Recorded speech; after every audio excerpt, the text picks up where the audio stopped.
This is part 2 of Webpack Prefetching. In the previous video I've said that in the following video, which is this one, we're going to take a look at what's going on under the hood of Webpack Prefetching. As you'll see, there isn't much complicated stuff going on, but I think nevertheless that it's important to familiarize ourselves with the Webpack generated code, because sometimes, and I'm saying this from my experience, sometimes you will end up debugging that generated code for solving performance problems or who knows, other problems. So in essence, it's not a bad idea to be familiar with what's going on there. So for this, I'm going to start from a fresh state. Then we're going to take a look at main.js, because this is the entry chunk as we've established in the previous video. Now let's see a bit what's going on there. First of all, I think it's worth having a look at the code. This is index.js, and the content that you see here, and by the way, index.js is the same as main.js, it's just a different name. But the important part that I want to highlight now is that the code that you see here, this import of a.js and b.js, is the same that can be found here. That's essentially what I want to show you with that code snippet. So this is what Webpack will transform this part into.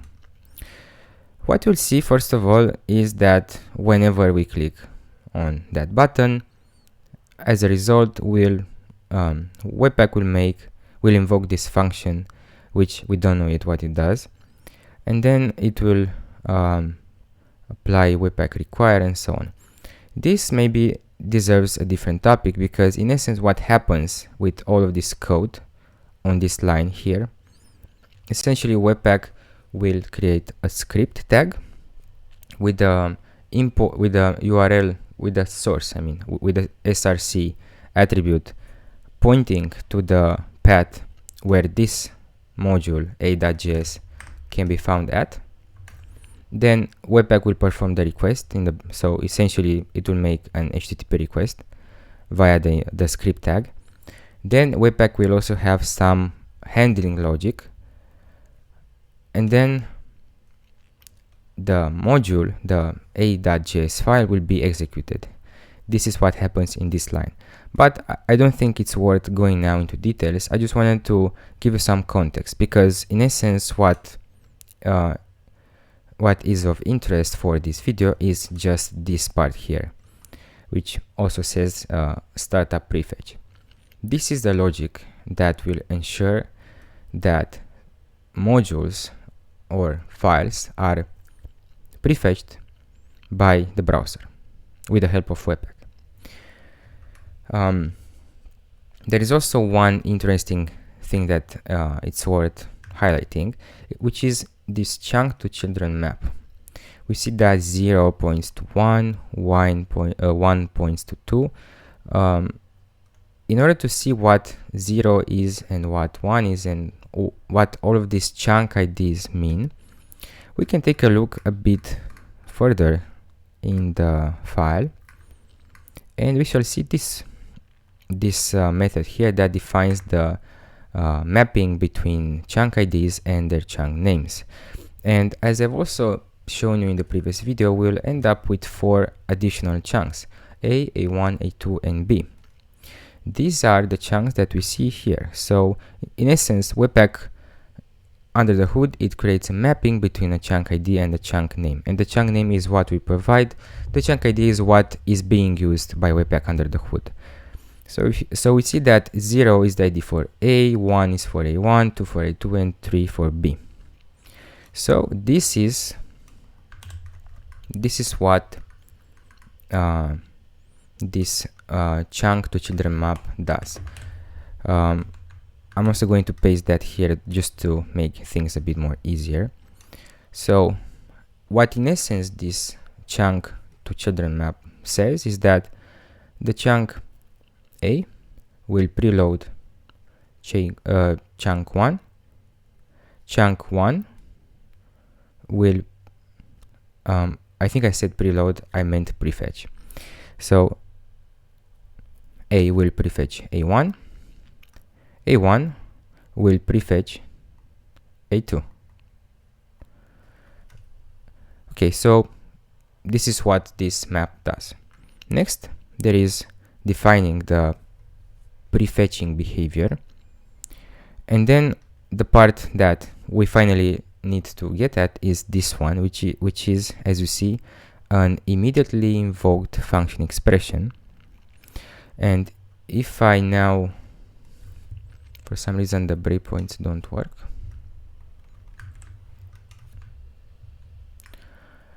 I think it's because I've pasted that line above here. And now if we refresh the page once again, we see that this page, that this logic is invoked right now. I mean immediately, because that's the name of the API. So we see that this function is invoked. We don't know yet what these values are, but we can make some guesses. Let's go into that definition and see what's going on. So we see that the first one is result and the second one is the chunk ID. Since this is defined, there is no priority involved, or maybe it is. I think it's a default one. And what it will simply do is to populate the deferred array, which is okay for now because we don't know exactly what this means. Or maybe it won't do anything. Okay, let's not bother too much with that. It will make sense a bit later. So in essence, what this call will do is to populate the deferred with at the index 0 with chunk IDs function, which is this one here. So let's also place a breakpoint here and see what's next. So at this point we have this deferred with the chunk IDs, which is 4, with some priority and with some callback, which is this one. Okay, let's step further. Okay, so by immediately invoking this function, we simply populate the deferred array. And at this point it makes sense because at some point later you will want Webpack to do the actual prefetching through the browser. So at this point I think it makes sense to have some work to do later. Essentially that's what happened until now.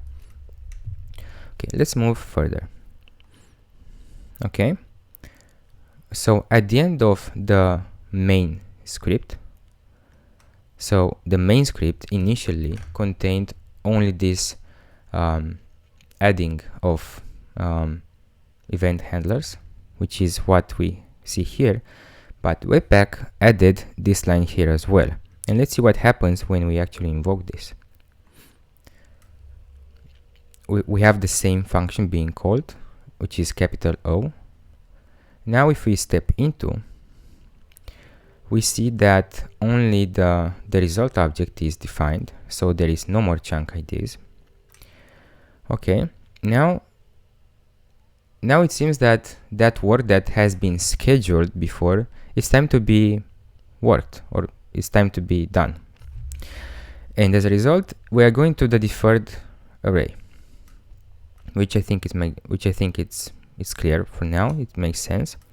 We are getting the properties that we've saved. We are going over the chunk IDs. I think there is some property resolution logic now. Chunk ID splice. Okay. So the chunk ID has that property removed. Not fulfilled. Yeah, so it's not fulfilled, so for some reason it has deleted that. I don't know why. Of course, there might be other aspects to prefetching in Webpack that I'm not aware of yet, but if I do find them out, I will of course make make a video on them. Fulfilled, is this true? I think it is, otherwise we've ended up here, but we didn't. So fulfilled is true. Then we also delete the saved values that we've saved initially before executing the main script. Okay, makes sense. Now we're invoking this function, this callback, which is invoking capital A.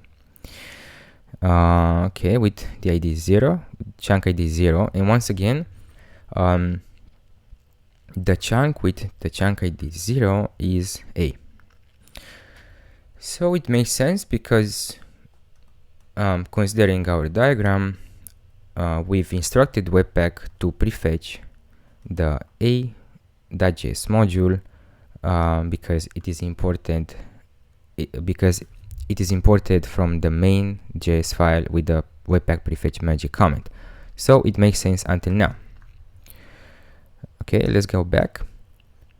Then it is going to invoke this f function, this method defined on A, which is okay, and this is essentially the magic that Webpack does when it comes to prefetching.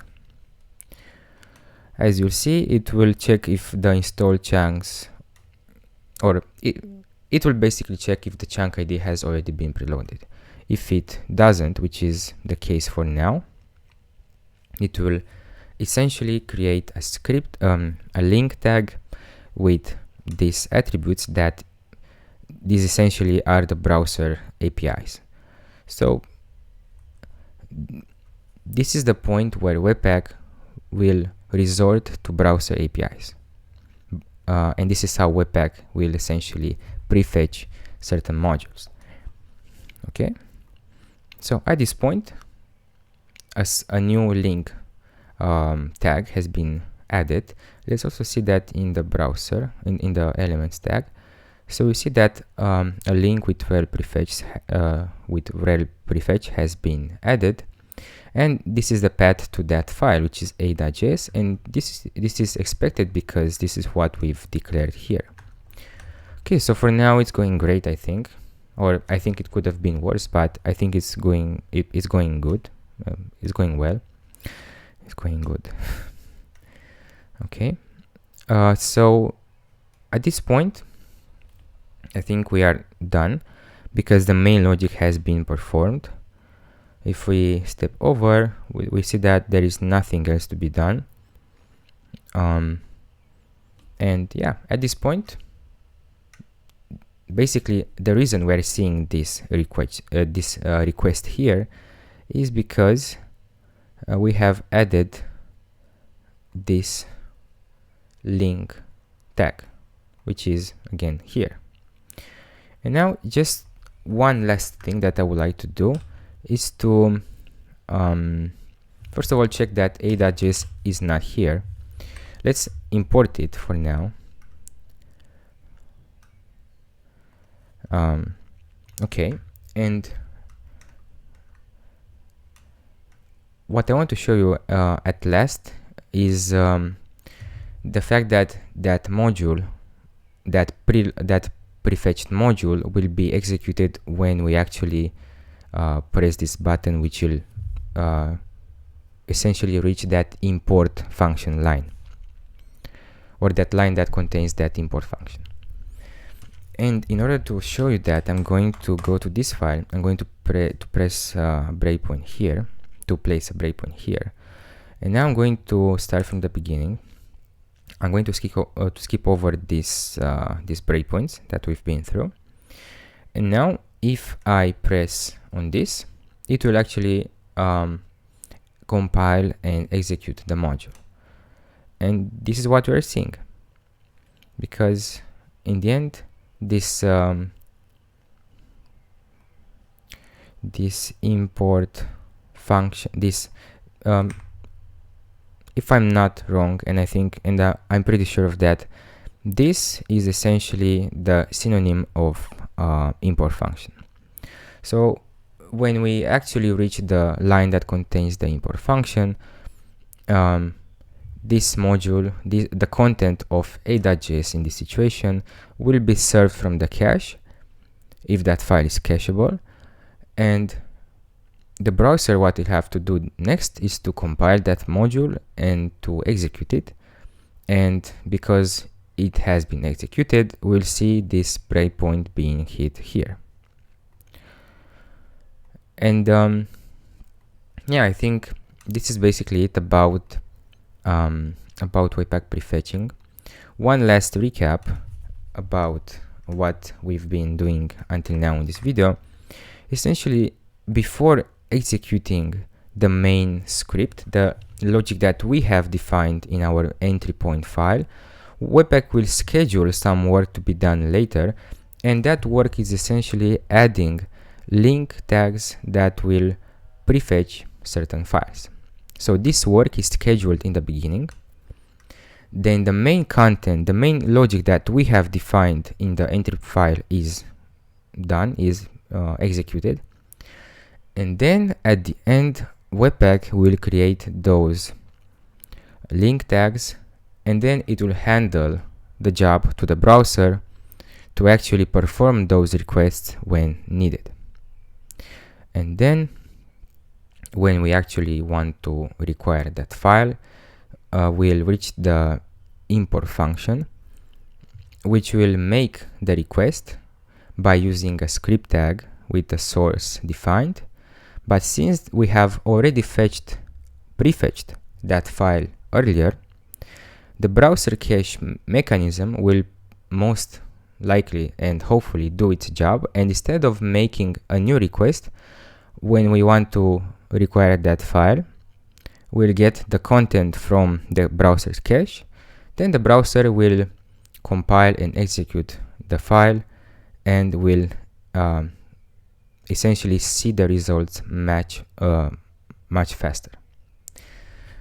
Yeah, this was it for this video. I know this has been very technical, but I think such videos are nice to make.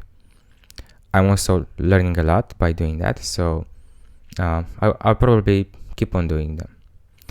Okay, I think this was it, and I will see you in the next one. Thank you.